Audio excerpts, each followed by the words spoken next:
येवला तालुक्यातील कोटमगाव येथील जगदंबा मातेच्या नवरात्र उत्सवाला सुरुवात झाली असून या मातेच्या मंदिर परिसरामध्ये जवळपास 3 ते 4 हजार भाविक घटी बसत असल्याने या भाविकांच्या आरोग्याची काळजी घेण्याच्या दृष्टिकोनातून येवला तालुका मेडिकल प्रॅक्टिशनर असोसिएशनच्या वतीने मोफत आरोग्य तपासणी व उपचार शिबिराचं आयोजन असोसिएशनचे अध्यक्ष डॉक्टर चंद्रशेखर क्षत्रिय यांच्या संकल्पनेनुसार सुरू करण्यात आला आहे। यावेळी असोसिएशनचे डॉक्टर्स तसेच भाविक उपस्थित होते।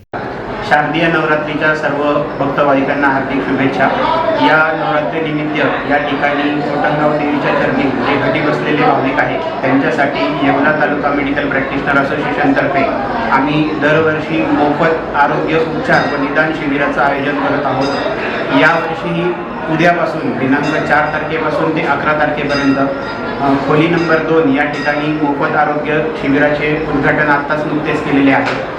या शिबिरामध्ये तालुक्यातील संपूर्ण असे प्रसिद्ध स्त्रीरोग तज्ज्ञ, बालरोग तज्ज्ञ, स्किन स्पेशालिस्ट, त्याचप्रमाणे आयुर्वेद तज्ज्ञ, होमिओपॅथिक तज्ज्ञ हे सगळे उपस्थित राहणार आहेत। यात doctor Chandrashekhar Kshatriya, doctor Avinash Binju, doctor Anant Kamte, doctor Rohan Patil, doctor Sujit Yelmame, doctor Shilpesh Mali, doctor Rohan Patil, मी स्वतः डॉक्टर महेश्वर दगारे कोकले, डॉक्टर राम कोकले हे सगळे उपस्थित राहणार आहेत। तरी यांचा लाभ भाविकांनी घ्यावा ही विनंती। वेळ सकाळी 8 ते 11। नमस्कार। शारदा देवी नवरोत्सवाच्या सर्वांना हार्दिक शुभेच्छा। सर्व मंगल्य मांगल्य शिवे सर्वार्थ साधिके शरण्ये त्र्यंबके गौरी नारायणे नमस्ते।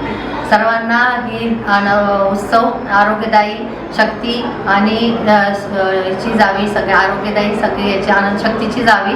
आमच्या येवला मेडिकल प्रॅक्टिशनर असोसिएशनतर्फे एक छोटासा प्रयत्न म्हणून इथे घटी बसणाऱ्या येणाऱ्या सगळ्या महिला आणि जे भक्त आहेत त्यांना मदत व्हावी म्हणून हा छोटासा उपक्रम आहे। सकाळी 8 ते 10 वाजता आमचे इथले सगळे जे आहे, जे इच्छा असलेले सगळे आहे डॉक्टर्स, ज्यांना सेवा देण्याची इच्छा आहे, असे सर्व डॉक्टर्स इथे 2 तास आरोग्याची सेवा देणार आहे।